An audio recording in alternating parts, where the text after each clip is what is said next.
സാംസങ്ങിന്റെ S25 series ഇപ്പോൾ Indian മാർക്കറ്റിൽ ലോഞ്ച് ചെയ്തിട്ടുണ്ട്. 81,000 രൂപ പ്രൈസ് റേഞ്ചിലായിട്ടാണ് ഈ സ്മാർട്ട് ഫോൺ വരുന്നത്. ഇപ്പം ഈ ഒരു വീഡിയോയിൽ നമ്മൾ നോക്കാൻ പോകുന്നത് സാംസങ് S25 എന്നുള്ള സ്മാർട്ട് ഫോണിനെ പറ്റിയിട്ടാണ്.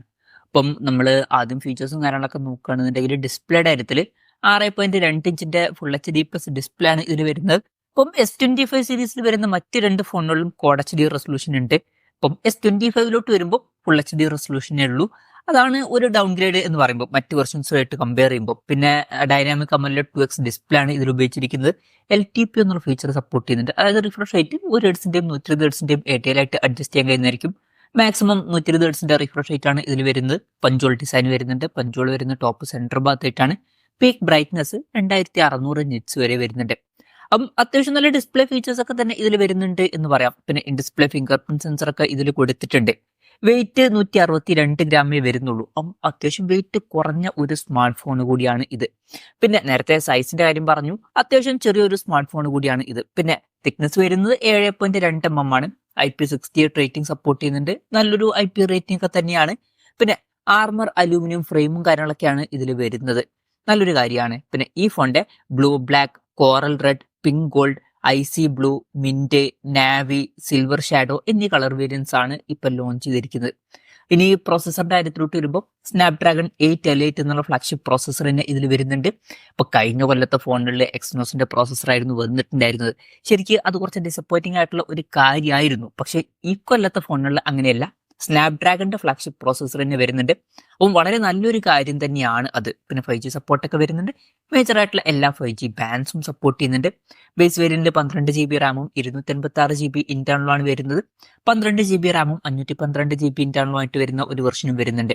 NFC സപ്പോർട്ടും കാര്യങ്ങളൊക്കെ വരുന്നുണ്ട്. സ്റ്റീരിയോ സ്പീക്കേഴ്സ് കൊടുത്തിട്ടുണ്ട്. 3.5 mm ഓഡിയോ ജാക്ക് വരുന്നില്ല. പിന്നെ ആൻഡ്രോയിഡ് 15 ബേസ് ആയിട്ടുള്ള 1UI സോഫ്റ്റ്വെയർ ആണ് ഇതിൽ വരുന്നത്. 7 കൊല്ലത്തെ OS അപ്ഡേറ്റും കാര്യങ്ങളൊക്കെ ഇതിൽ ലഭിക്കുന്നതായിരിക്കും. വളരെ കൂടുതൽ കാലത്തേക്കുള്ള സോഫ്റ്റ്വെയർ അപ്ഡേറ്റ്സ് ഇതിൽ ലഭിക്കും. അത് നല്ലൊരു കാര്യമാണ്. പിന്നെ പല AI ഫീച്ചേഴ്സും ഇതിൽ വരുന്നുണ്ട്. ഇനി ക്യാമറയുടെ കാര്യത്തിലോട്ട് വരികയാണെന്നുണ്ടെങ്കിൽ ഫോണിന്റെ പിന്നിൽ ട്രിപ്പിൾ ക്യാമറ സെറ്റപ്പ് ആണ് വരുന്നത്. 50 മെഗാ പിക്സലിന്റെ 1.8 അപ്പേഴ്സിൽ വരുന്ന മെയിൻ ക്യാമറ സെൻസറാണ് ഇതിൽ വരുന്നത്. OSന്റെ സപ്പോർട്ട് വരുന്നുണ്ട്. 12 മെഗാ പിക്സലിന്റെ 2.2 അപ്പേഴ്സിൽ വരുന്ന അൾട്രാ വൈഡ് ആംഗിൾ ലെൻസ് വരുന്നുണ്ട്. ഇതിന്റെ ഫീൽഡ് ഓഫ് വ്യൂ വരുന്ന 120 ഡിഗ്രിയാണ്. 10 മെഗാ പിക്സലിന്റെ 2.4 അപ്പേഴ്സിൽ വരുന്ന ഒരു ടെലിഫോട്ടോ ലെൻസും വരുന്നുണ്ട്. ഇതിലും OSന്റെ സപ്പോർട്ടൊക്കെ വരുന്നുണ്ട്. പിന്നെ ഫ്രണ്ടിൽ 12 മെഗാ പിക്സലിന്റെ 2.2 അപ്പേഴ്സിൽ വരുന്ന സെൽഫി ക്യാമറ ആണ് വരുന്നത്.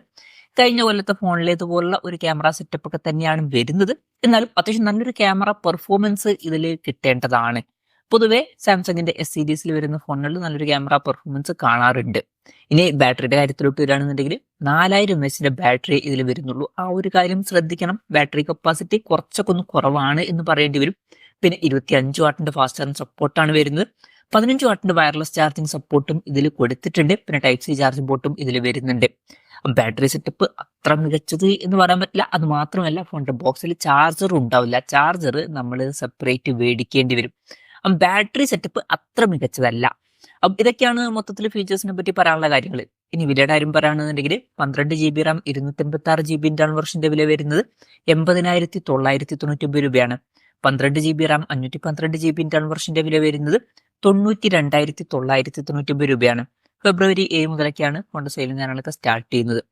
എന്തായാലും ഓവറോൾ നോക്കുകയാണെന്നുണ്ടെങ്കിൽ അത്യാവശ്യം നല്ല ഫീച്ചേഴ്സും കാര്യങ്ങളൊക്കെ ഈ ഫോണിൽ വരുന്നുണ്ട് എന്ന് തന്നെ പറയാവുന്നതാണ്. ഇപ്പം അത്യാവശ്യം തിരക്കില്ലാത്ത ഡിസ്പ്ലേ ഫീച്ചേഴ്സും നല്ലൊരു പ്രോസസ്സറും നല്ല ക്യാമറ സ്പെസിഫിക്കേഷനും ഒക്കെ ഇതിൽ വരുന്നുണ്ട്. ബാറ്ററി സെറ്റപ്പ് അത്ര മികച്ചത് എന്ന് പറയാനും പറ്റില്ല.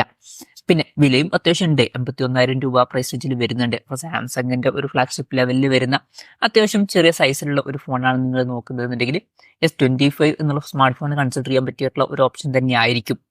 അതാണ് ഈ ഒരു ഫോണിനെ പറ്റിയിട്ടുള്ള എൻ്റെ ഒരു പേഴ്സണൽ അഭിപ്രായം. ഈ ഒരു ഫോണിനെ പറ്റിയിട്ടുള്ള നിങ്ങളുടെ അഭിപ്രായം ജസ്റ്റ് ഒന്ന് കമന്റ് ചെയ്യുക.